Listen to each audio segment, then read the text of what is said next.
खेज मन गढ़त खबर फैलाना चाह रहे थे, वो सारा का सारा बुलबुला ही फट गया।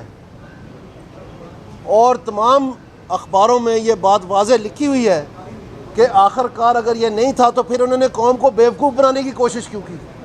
और हम पहले दिन से कह रहे हैं कि ये वही 35 पंक्चर वाले हैं जिन्होंने हर रोज़ एक नई शाख निकालने की कोशिश की अपनी कहानी की कि पिछला झूठ जो है वो दब जाए।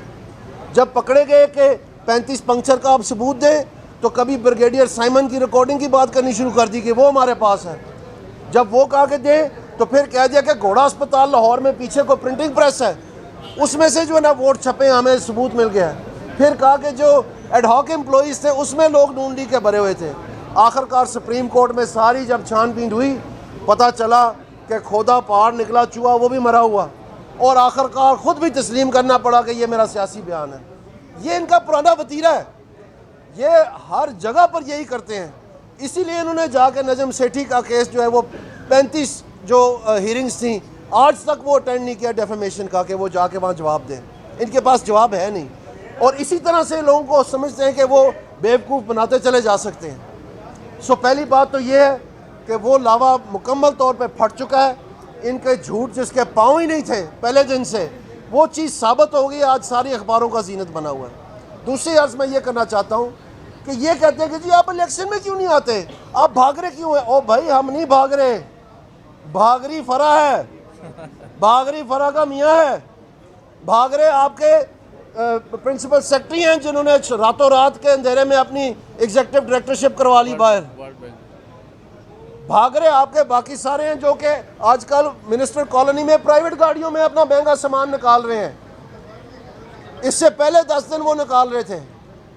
भाग रहे तो आप लोग हैं, लेकिन क्यों हमें खबर मिल रही है, अखबारों की जीनत बनी हुई है कि बुजदार के दफ्तर में रात के सुबह 4 बजे तक सहरी भी नहीं की उन्होंने, और वो फाइलें जला रहे थे और वो उनको उसमें डाल रहे थे इंसिनरेटर में। क्या छुपाना चाह रहे हैं आप, क्यों लोग भाग रहे हैं आपके। और अभी तो ये शुरुआत है, काम को पता चलना है कि उन्होंने कितने कितने काले फेल किए हैं।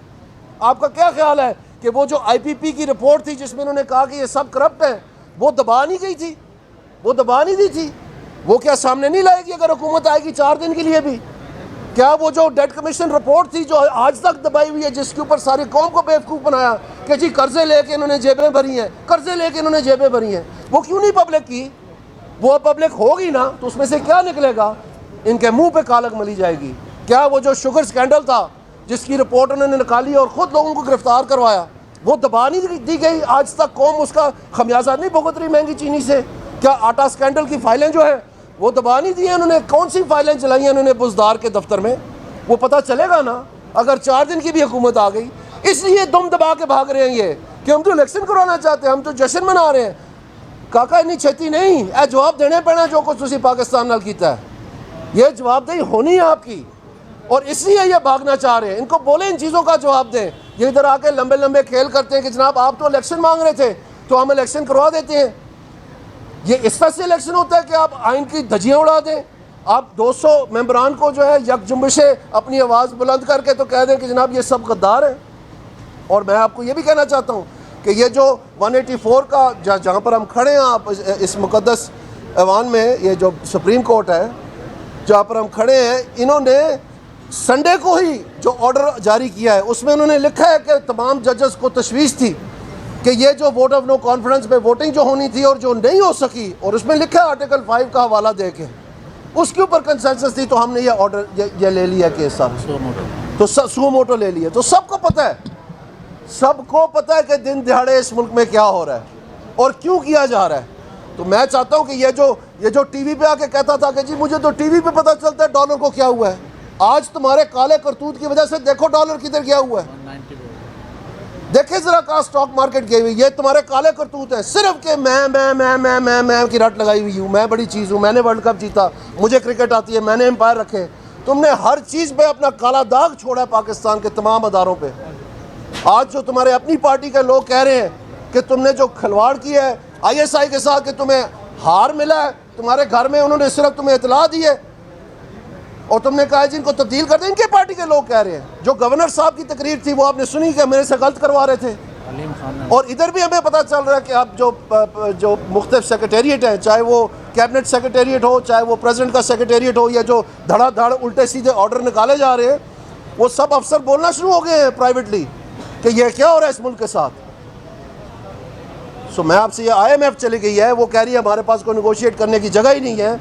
वर्ल्ड बैंक और आज ADB की खबर लगी हुई है बिजनेस पेजेस में कि वो कह रहे हैं कि अगर इसी तरह सूरत हाल रही तो हमें भी पुल बैक करना पड़ेगा। ये आपकी इंफॉर्मेशन के लिए $27 अरब है जो पाकिस्तान को मिलता है सालाना, जिससे हम ये डीजल और तेल और फ्यूल खरीदते हैं और ये घी और आटा चीनी जो चीज़ें हमारी ज़रूरत की वो पूरी करते हैं। तो आप क्या समझते हैं कि ये पाकिस्तान पे मेहरबानी कर रहे हैं? और अगर हालत में और बेवकूफ़ी में आप एक ख़ास तबके को, जिनको आपने पहले से बेवकूफ़ बनाया हुआ है, उनको आप नचा लेते हैं फिर से किसी न किसी चुराहे में, आप समझते हैं आप बहुत बड़ी मेहरबानी कर रहे हैं पाकिस्तान के ऊपर। ये सीरियस मामले हैं, ये कोई क्रिकेट की पिच नहीं है जहाँ आपने कह दिया कि हम हार गए या हम जीत गए तो कोई फ़र्क नहीं पड़ता। ये पूरा मुल्क आपने तबाह कर दिया।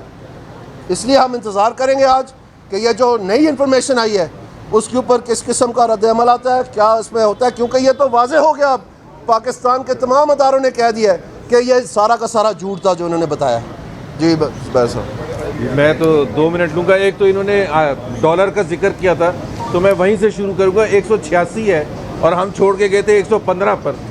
तो 186 से जो पाकिस्तान कौम के लिए जो तोहफा छोड़ के गए, मैं 4 साल की 2-3 मिनट में करके इनकी बता दूं ताकि लोगों को याद हो कि ये करके क्या गए, सेलिब्रेशन किस लिए कर रहे हैं। 60 लाख पाकिस्तानियों को नौकरियों से निकलवा दिया, 60 लाख 4 साल में। 2 करोड़ पाकिस्तानियों को गुर्बत की लकीर से नीचे धकेल दिया। महंगाई पाकिस्तान की तारीख की पूरे के पूरे 4 साल हम छोड़ के गए थे 3% पर और इन्होंने ख़त्म किया 13% पर, और ख़त्म नहीं किया 13% पर, थ्रू आउट अगर आप देखें 4 साल में हर महीने। और उसके बदले ये सब लोगों को तबाह बर्बाद करने के बाद 22,000 अरब का कर्जा लिया है। जो पाकिस्तान की तारीख में जितना कर्जा लिया गया था, वो जैसे खान साहब भी कहते थे, आपको याद है कि 2008 में पाकिस्तान में पूरा कर्जा 60 साल में 6,000 अरब लिया था। 2018 तक इन्होंने कर दिया था 30,000 अरब, यानी कि 24,000 अरब। उसमें भी झूठ था, लेकिन चले मान लेते हैं खान साहब की बात।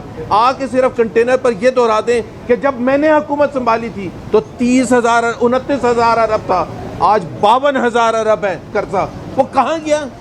लोगों को तबाह कर दिया, बर्बाद कर दिया। तो आज हम जो यहाँ खड़े हैं, जिस तरह से दानियल ने बहुत सी चीज़ें की बताई हैं कि अभी बहुत सी चीज़ें आएंगी। अगर आप ये कह रहे थे कि वोट ऑफ नो कॉन्फिडेंस मुबारक हो कौम को कि रिजेक्ट हो गया, तो फिर आपने तहलील क्यों की थी असेंबली? आपने तो नहीं कहा, आपने तो कहा था 2028 तक मुझे कोई नहीं निकाल सकता। हमने 1 महीने की एफर्ट की, 1 महीने की, और इमरान खान साहब को घर भेज दिया, पूरी हुकूमत को घर भेज दिया। आज पंजाब का फैसला होगा, वहाँ भी देख लेना क्या होगा। थोड़ा सा ख्याल करें कि पाकिस्तान को उस नहज पे ना लेके जाएं कि जहाँ बिल्कुल अनारकी और केओस हो। आज हमें उम्मीद है इंशाअल्लाह ताला, हम समझते हैं कि काफ़ी दिन हो गए, और जिस तरह से दानियल ने कहा था कि जब इतवार को नो कॉन्फिडेंस मोशन हुई है तो जजेस ने खुद इनके फैसले में कि जजेस ने एक्सप्रेस किया कि बहुत सीरियस कंसर्न हो गया, कॉन्स्टिट्यूशनल क्राइसिस हो गया, इस वजह से सुओ मोटो लिया था। तो मेरा ख्याल है उसमें कोई अब ब्लैक एंड वाइट है सब कुछ। इमरान खान को सिर्फ ये रिवर्स नहीं होना और उनको सज़ा भी होनी है, जिस तरह मैंने कल भी कहा था, उनको सज़ा भी होनी है। उन्होंने आर्टिकल 6 की खिलाफ वर्जी की है, डिप्टी स्पीकर साहब ने की है, उनके साथ जितने भी उनके इनर सर्कल के जो भी लोग थे, इंशाअल्लाह ताला इंसाफ होगा और अपोजिशन के हक में होगा।